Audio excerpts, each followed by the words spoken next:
शांति YouTuber भैया तनी अपने में शांति बना लो। बड़े बड़े वीरों की कथा हमने और विरह कलाकारों ने पेश किया है। हमारे गुरु जी मनमंता का विरह गावत वहां लोरिक मन सुनल गए हम कनिया कि अब हमन केकर गावल जाओ कुछ बढ़िया कहानी मिलो।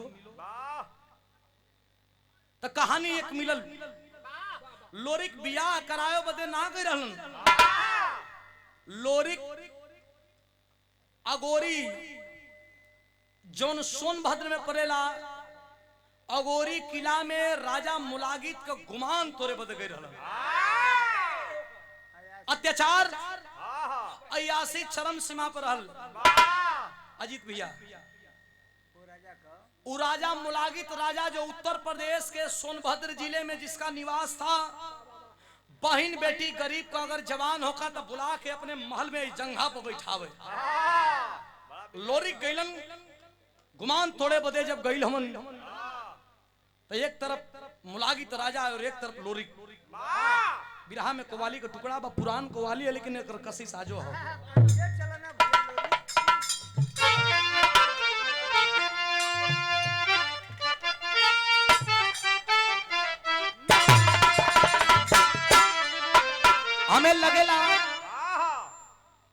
हमें लगेला कवि जी कि अमन केतनो धुन तरह नया गावल जा लेकिन बिरहा में पुरन के चीज रखे के चाहिए। लेकिन कुल बिरहा के ही रहो, अगर नया चीज हमारा रख लेबा तो मजा ना आवेला। कुल रामदेव गुरु जी, बुल्लू गुरु जी, सिमरत गुरु जी बड़े बड़े कलाकार के गईलन लेकिन तब वही नया है। कैसे मास्टर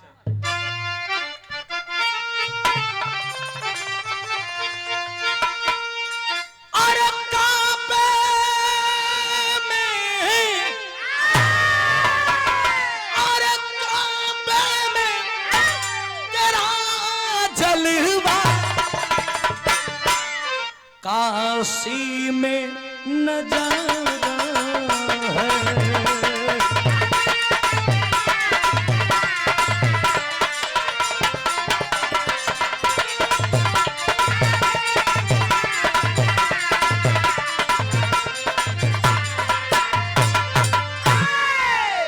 एक तरफ लोरिक और एक तरफ मुलागित राजा। गंगा जी वही सोन नदी में लोरिक स्नान करके या किलवा को और ताकत हो, जैसे बिल्डिंग बनल है वही किलवा को और ताकत हो और किलवा में से रजवा ताकत है। जब रजवा ताकत है तो वो घड़ी तो कुल दूसर भाषा रहे। ए समय थोड़ा चढ़ल बा जवानी के गुरूर राजा जहिया रडारे पे आ जब तो मार दे गोली छितरा जब तो ओ समय लोरिक का कहत बनन मास्टर बिरहा में भाव बा।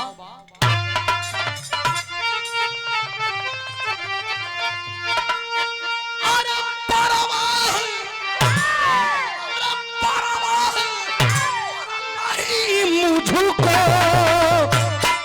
जीने और मरने का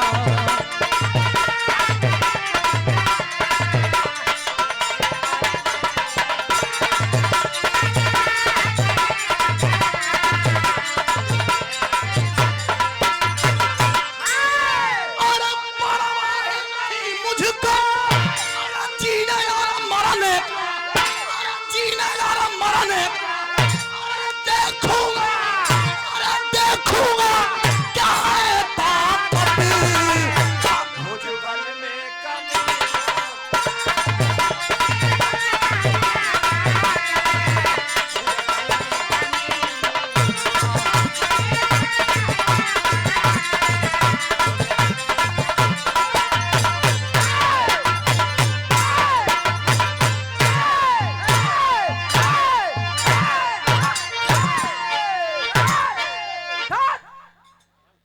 गर्मी है भैया। गैस बना के उड़िए तुरंत। ए भैया देखूंगा क्या है ताकत भुजबल में कमीनों का। लोरिक के देख के मुलागित राजा कलश की हाँ तो बढ़ियार बात। कबो कबो हम सोचीला चंचल जी कि मन ये जमाना में पैदा भइली तो ठीक भइली। वो जमाना में जितना इतिहास पढ़बू बियाह खातिर लोहा लड़ाई लेवे के पड़ल। जे बढ़िया होकर बियाह भइल हमन सोचल जाला कि साला वो घड़ी हमर रहती है तो कुंवारे रहती जाला। बात नहीं यही तरतार सुख नहीं के मिलत ये उतर तोर सुख नहीं खे ना हम नहीं था अगर हम नहीं तो कोनो सुख नहीं मिलत ए भैया लोरी के मारे बदे मुलागित राजा मीटिंग करके हमारे दोनों अजीत भैया एमडी म्यूजिक के मालिक भी और आदमी हमारे गायक और ढोलक के भी बहुत सुंदर कलाकार हमारे बड़का भैया अजीत भैया बड़ा सम्मान हो बहुत दुलार है दोनों आई तो का दिक्कत आई अभी खड़ा हो जाइए हमारे एमडी म्यूजिक के डायरेक्टर देखा भैया 3-4 साल से बोलावत हूँ लेकिन खाली ऊपर ही मन से बोलावे ना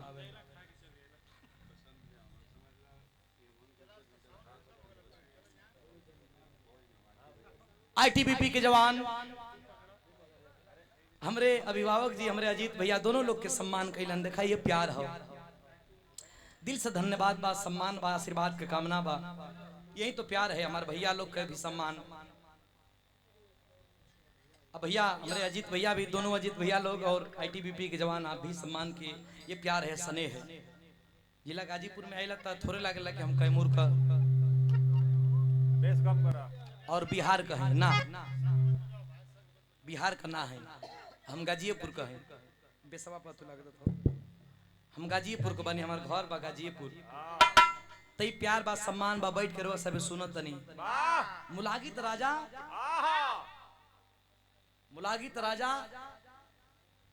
का लोरी का जो गर्दन काट के लाएगा लोरी के सर के जितना वजन होई उतना ओके सोना दान देवल जाई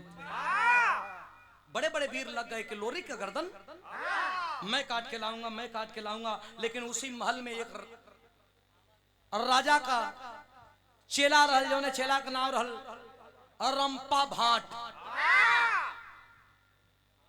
रंपा अरे वाह का विराह यही पे एकदम हो गुरुजी गइलन मनमंता हम गइली रंपा है ना हां जब कोई दिक्कत हो ठीक रंपा भाट कलश की लोरी कमल लोरी इतना बोल हम मार दे तब हाथी का जमाई आ जाई गिर जाई चौंधिया जाई कमल लोरी का बात करथिया लोगन कहले भैया लोरी बहुत बड़ा पहलवान है वही का गर्दन काट के जाओ के कहले मांस मंदिरा का व्यवस्था किया जाए तभी जाएंगे हम तब मैं जाऊंगा और जाकर के मांस पके में हम लोरी का गर्दनिया लेके आई वार्तालाप हो रहल बा बिरहा में तरज कितना बढ़िया बा भैया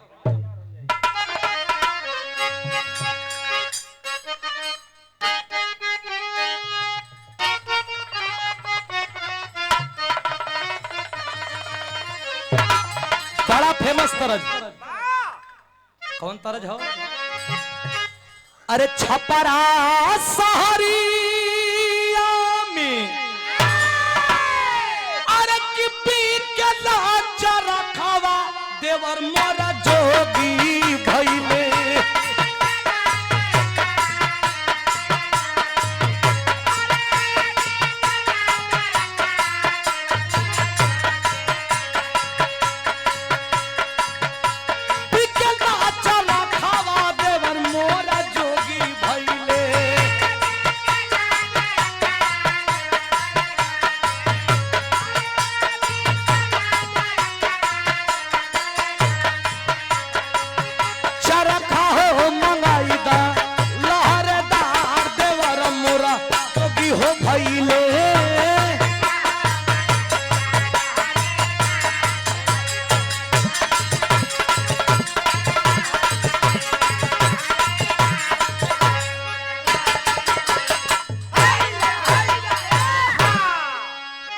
छोट भाई भोजपुरी अदा म्यूजिक यूट्यूब चैनल इनकरा पे हमारे 2-3 गाना हमेशा अच्छा चलेला ये गाना हमारे सुनने रहा लोगन हम मानी 17 बलमुआ 23 साल के इनकरे चैनल पे बहुत बड़ा ब्लास्ट बात कमर डैमेज नहीं करबो गारंटी लिख के द कौनो दिनवा शिकार हो जाइबू काहे के मुआवेलू नजरिया के बांध से कुल इनकरा चैनल पर आदित्य हमार भाई हुन आदित्य भाई के द्वारा पुरस्कार देवल गिल बा भाई के बहुत बहुत धन्यवाद सैदपुर भीतरी से जिला गाजीपुर से बहुत बहुत धन्यवाद बा। बहुत बहुत आप लोग जितना भी लोग सब चैनल लगेले बनी जा, सबके प्यार दें जा, भाई के भी प्यार दें जा। बहुत बहुत धन्यवाद।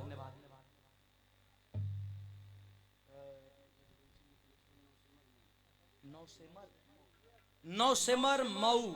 Yaduvanshi medical store. कहाँ वाल्मीकि? ये वाल्मीकि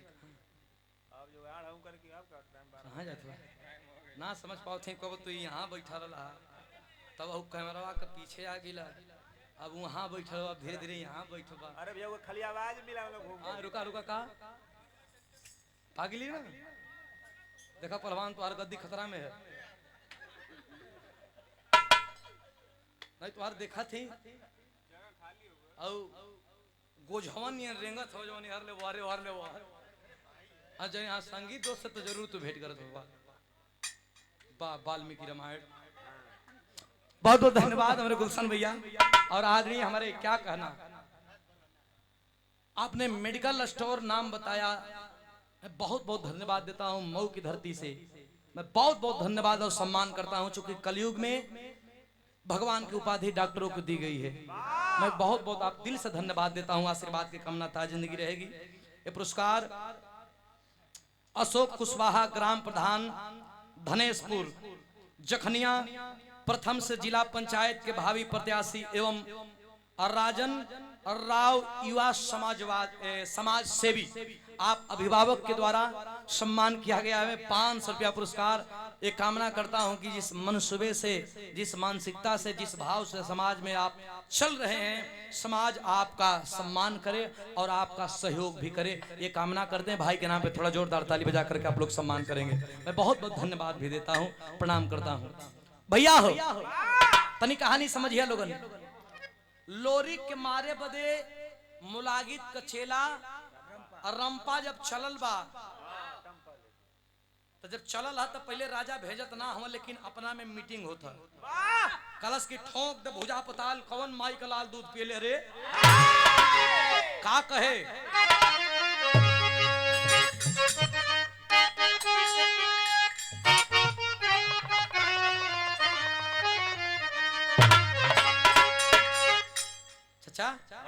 मैं तैयारी में था। अरे ठोकी ठोकी भूजा पे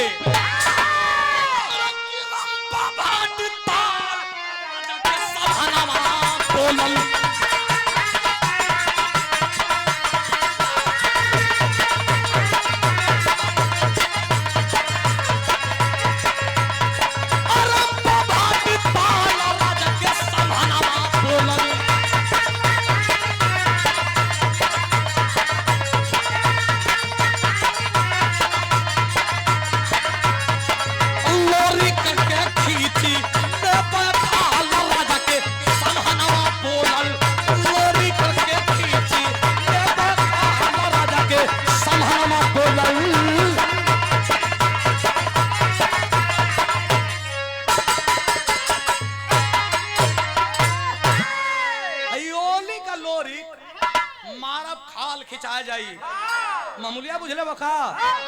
राजा कहना अरे यार इतना जज्बा एक भेजा, तब अरे किद्दी हमें याद सर राजा,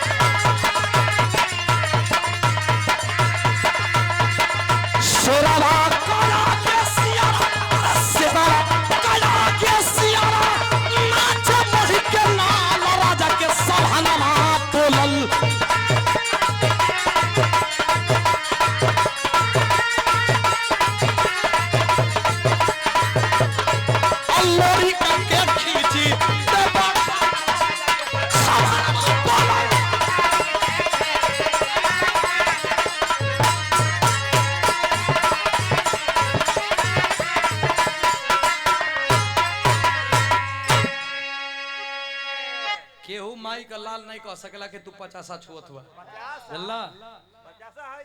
हाँ 25 का 20 हमारे आदरणीय बड़े भैया गुड्डू खलीफा उसरी गाजीपुर। ये आप गार्जियन जी के द्वारा पिराहा कलाकारन से बड़ा लगाव रहेला। दिल्ली में का समय आप दिल्ली की धरती पे इस समय है, आपके द्वारा पुरस्कार 100 रुपया कोट कोट प्रणाम धन्यवाद प्रणाम पहुंचे, आशीर्वाद की कामना है। और आदरणीय हमारे बड़े भैया ब्रजेश मौर्य जी, वन देवी म्यूजिक वर्ल्ड, देखा कलाकारन के प्रति भी, यूट्यूबर भैया लोग के प्रति भी बहुत नेह रखेलन। आदरणीय हमारे बड़े भैया ब्रजेश मौर्य जी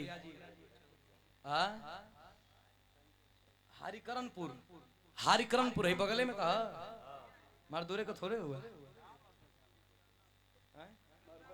हरिकरनापुर। बड़ा प्यार मिलेला भैया के द्वारा बुलावल, जब भी हमने हरावल जला तो रुकल जला, बड़ा सम्मान बड़ा दुलार बड़ी स्नेह। भैया के द्वारा भी 100 रुपया पुरस्कार कोट को प्रणाम धन्यवाद आशीर्वाद का कामना रही। भैया हो लोरी के मारे बदे जब रंपा भाट चलल हो तो चलल हो तो बड़का सीना तान के या मलत मलत ऐसा चले पहुंचल तो मैं जवान रियाज पानी कह के भोजन पानी कह के आराम फरमाउत रहल। पहले के करा कहन पहुंचल केस क्या के अजय धोबी के बड़की शरीर देख के कलश की बस बस बस बस ये है लोरी खो जा कलश रे लोरी खड़क ये धोबी कहलन हम लोरी ना है ए भैया हमका बड़ा धोई सुना ढेर ऐठवा मारब गर्दनिया पर दू बेर झपट्टा ना तुरंत रास्ता धले लोरी के खोजे के तो देखो और लोरी खो हमका बड़ा धोई मत ए भैया दूर तन की बढ़ल बड़की शरीर वाह चाकर पिठास वाली शरीर मोट मोट रान के भेटायल वीर बठवा चमार 80 बल के बाजा ठोके कैसा रहल भैया ओजा पहुंचले तनी मोट रान आओ देख के शरीर कहस कि बस बस इहा लोरी खा अगर ए लोरी खड़ा हो देख देख हम बजा बजाई सवेरे से आज हमर पेट भरल नहीं। हां चैत का घाम सतावत था हम बजा बजाइला बाबू देख हमसे अजरो मत लोरी के खोजत हुए लोरी काहे पगला गेल कि सरवा कुल ओइसने हम सा ठीक दे बजवा लोरी कवन ह अरे सारे चुप यदि ऐसा मानो तो लोरी कैसन होई ऐसा न हो तो लोरी आगे बढ़न तो एगो और वीर भेटा गई रतन पनेरी वो से भयंकर अरे वाह मुंह में पान खइले बा उठा कसे लोरी खला भैया हम लोरी ना है अब पान डलनी ह का थोकवाए पे लागल हो आगे लोरी खो बड़ा महंगाई है घरी आगे गई ना तो लोरी एकदम जंगिया लंगोटा कस के हवा लेत रहना पूछत पूछत आ गेल कल से लोरी खोई कहे लोरी खला भैया कैसे गाभिन जैसा बोलत फ्रेश बोलत तनी कनन बोला आदमी हुआ ना कह हम तोके खोजे आइल हैं या खोजे ही ना आइल हैं हां तोके मुआई बा लोरी के मजाक कमोड में रहना कला का एक आध बीघा तोर चरैले हैं का हां काहे मुआई बा भैया कला मेरे राजा का किला पर तू चढ़ाई कैले हो मुआई जरूर हमारे राजा का किला पर चढ़ाई कैले बड़ा मारा मुआई लोरी के मजाक कमोड में रहना कला कि सुना भैया हम तोर किला छोड़ देबे हम घरे चल जाई हमके मुआवा में रंपा बाट सोचे लागल कि कहे लगल कुल बहुत बड़ा पहलवान है हाई सिलेंडर बोलत है लोरी कहला हम ना लड़ब हम जाते घरे लेकिन एगो काम कदा कहला का भैया कहला तोरे पहाड़वा पर मोकैचा का कांटा मोकैचा मतलब मको झरबैरिया जौन होला जो हमन और बैरिया होला टेढ़का टेढ़का कटवा होली पहाड़वा में मको हो के बोला जाला कहला मको का एक बोझा हमके डांटा दे दा डांटा काटा रंपा कलश की एक बुझाई का करबा भैया कहला बड़ा गैया भैंसिया रखले टाटी बांध दोपहरिया भर काट के लिए आई और वही लोरी के सामने धाम दे बड़का बुझाए पटकलस कलश के ले या निकल के चल जो बलिया झटका से निकल झटका से कुछ कम ना बोलत हुआ नहीं गर्मी है ए भैया लगना लोरिक सरियावे ढठवा तो ढठवा सरियावत हो तो लोरिक से कहा था कि काहे सरियावत हो भैया कहना सरियावत यही से है कि बलिया जाए के कपड़ा में गड़ी ना जब टेढ़ टेढ़ सरिया ले जब सरिया लाना तो एक ओरी से लोरी एक ओर से वीर बठवा चमार एक ओर से अजय धोबी रतन पनेरी गंगिया नावी जौन जौन जौन कुल वीर रहना वगैरह वगैरह चार ओर से जब मुट्ठा बांध के देखो ओकरा में एगो क्वालिटी है वो कांटा ऐसा ना कि जाई गड़ी तो सीधा तब ना दर्द है, लेकिन खिंचला पर टेढ़ का क्या बेल चाम सहिते खिंचले लगती पहले जब नरावा में सब पनिया खिंचा तो एक आध गो बल्टी गिर जा तो ओकरा में झगड़ फेंकल जा, देखला वाला कांटा फेंकल जा ओके भजा के त निकाले वाला ओइसने रहल, अगर मार देब तो खिंचबा तब दिक्कत होई। जब एक बेरी सरिया के पांचों जवान पांच ओर ले मरना तो छुआ थे का गड़ल है कोई दिक्कत नहीं, नहीं लेकिन जब जो खींचत हम घूम तो ऐसे खिंचाई लावत कि बॉल न पड़े, लेकिन जब खींचना कुल खूने खून भयल। अरे जमन लुत्ती लहलस भैया, कैसन लुत्ती लहलस भैया।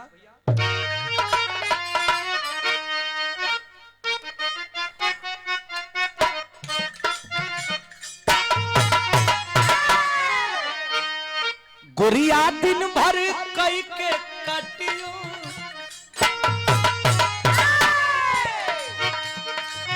गुरिया दिन भर कई के कटिया लेके सजियो के सिलवटिया किसना नाम सोन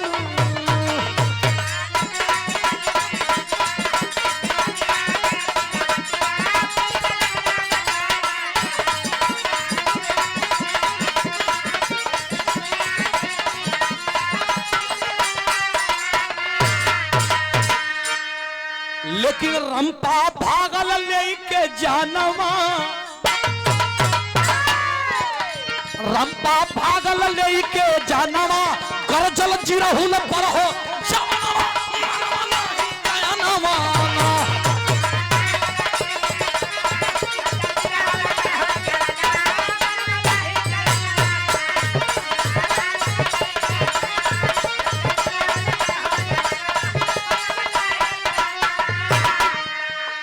पहुंचल खूने खून जब देखला राजा मुलागित कला तू तो सर लिया वाला रहलोरी का खलस ना राजा का कहे महाबली बलशाली है लोरिक अरे युद्ध करो ना राजन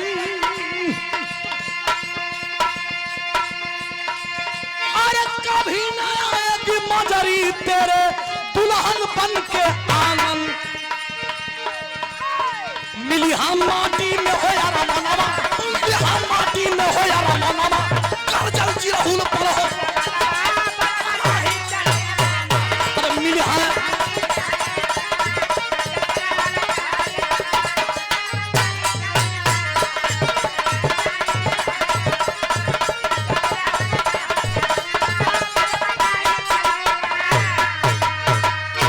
एक वीर परास्त हुआ दूसरा वीर हथनी रहल जोना नाव रहल ओकर करना। नॉर्मली हाथी आदमी कहाँ जब करना हाथी पहुंचल तो वो हाथी का भी लोरिक श्रृंगार कैसे कहना अपने तलवार से कैसे करत बनल मास्टर टेरी के भाव बा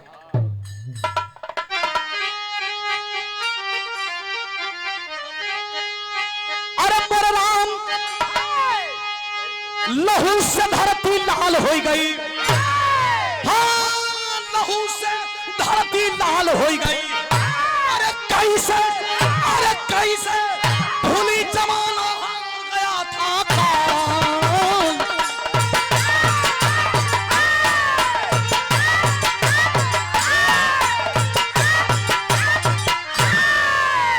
बड़े बड़े लोहा लड़ाई के बाद भी लोरिक टस से मस ना भइलन। एक मंत्री आके बोला कि क्या पड़े हैं, ये मरने वाला नहीं है लोरिक, ये मरेगा ऐसे नहीं। निरम्मल मुलागित राजा का भगना है वो के ब्रह्मा जी का वरदान प्राप्त था अमरत्व का, वो अमर हो के कोई मारे वाला नहीं खे ओई के बुलावल जा। निरम्मल जब पत्र पढ़लस लिखले लागल तो ओकर मेहरारू कौलसिया कलश के मारे जाथिया कहना लोरिक जाने ला कि कैसन होमन कैसन हो मास्टर बताओ कैसन लोरिक होमन का बताऊन बिरहा का आखिरी तरज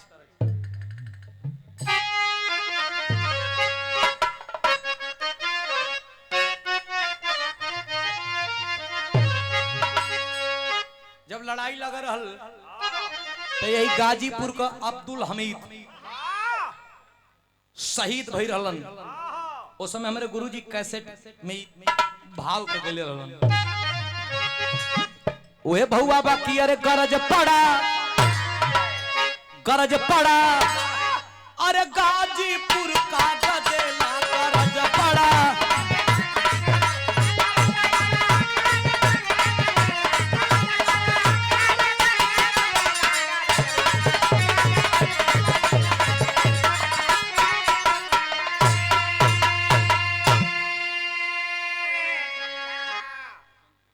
आदरणीय बसंत जी सिपाही जी आपके द्वारा सम्मान पुनः कल गई बाई गाजीपुर के भाव पे पुनः 100 रुपया कोट कोट प्रणाम दिल से धन्यवाद। जब लोरिक के मारे बदे निरम्मल चलल बा तो कौलसिया नाव का औरत कलाई पकड़ ले बिया कि तू ब्रह्मा जी का वरदान प्राप्त होके मिलल हुई, लेकिन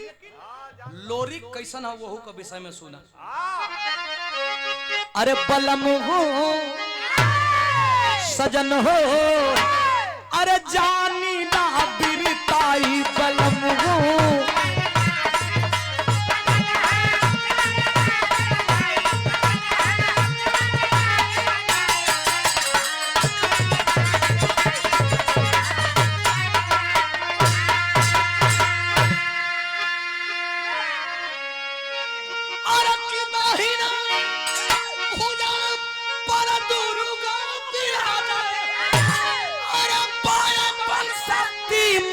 सजन हो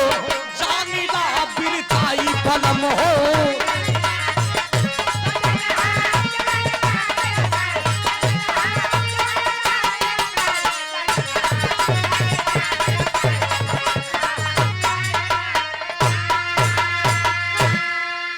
लोरी के कहलस कौलसिया की दाहिने भुजा पर दुर्गा विराजे बाएं बन सकती माई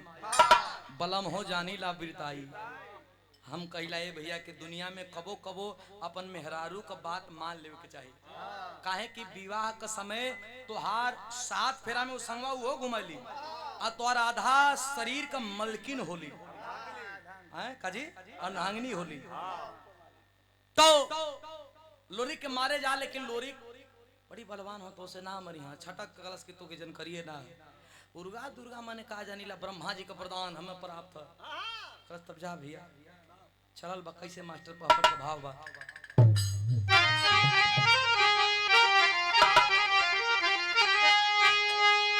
तनके सा और देला भैया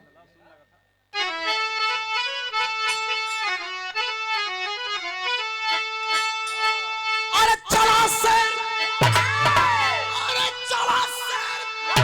कोट सलकम पीर पिकराना ज्वाला धधकल बाप अरे कपार पना चंडाल बड़ी पिकराना ज्वाला धधकल बाप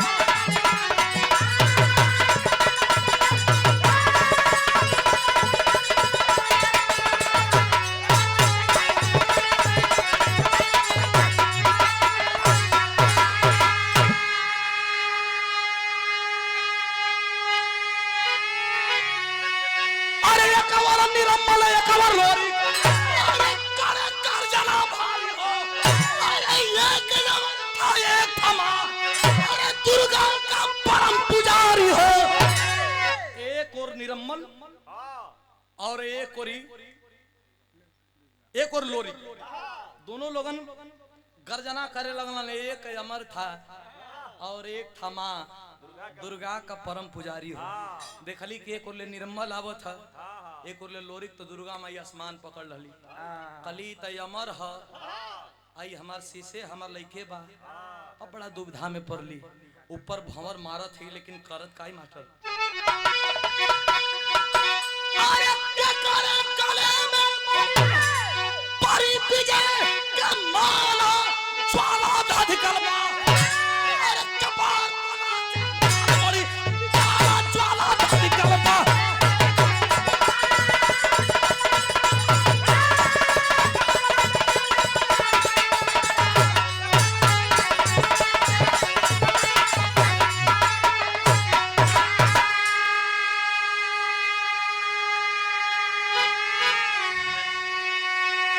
भैया एक और लोरी और एक और निरम्मल लड़ाई हो रहल बा। जब लड़ाई हो रहल बा तो लड़ाई का भाव और भंगिमा कवि जी बतावत बड़ा एक और अमर हो और एक और दुर्गा जी का लइका चेला लोरी तो नहीं कैसे मास्टर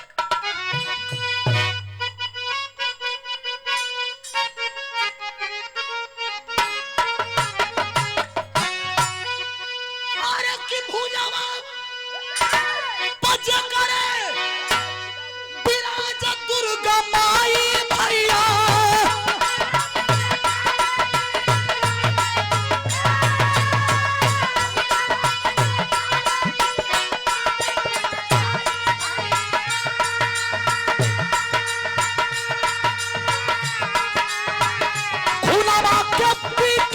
समरिया में खा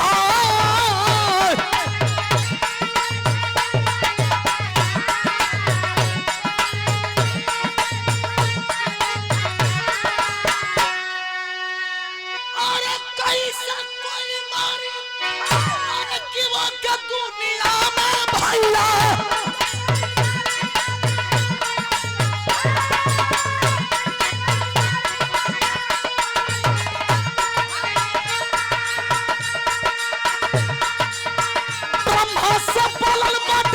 दुर्गा गुसिया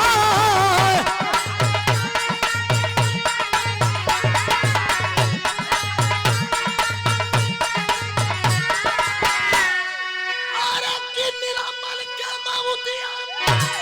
काटा यही घरिया भैया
चारों लोग का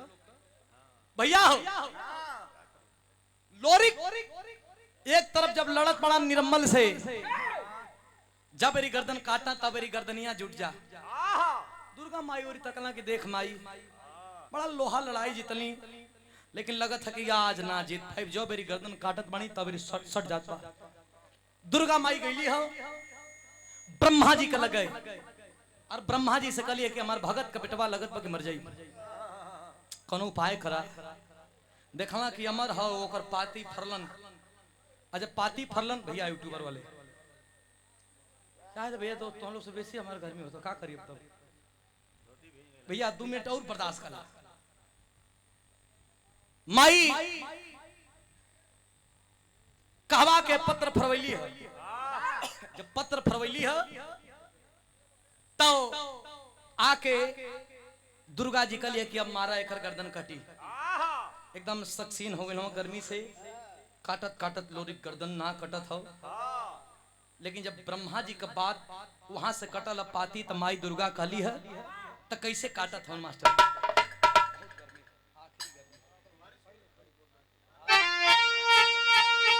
हम कहते हैं कि आखिरी गर्मी है तो आगे कहते हैं कि खड़ी बोल दे हम अलहो को बात कोनो धुना लागेला का भाई अरे बदे देश में बड़ी बुर्बक कभी में वाला बहुत बुर्बक पर अरे पानी आ गेल का वाह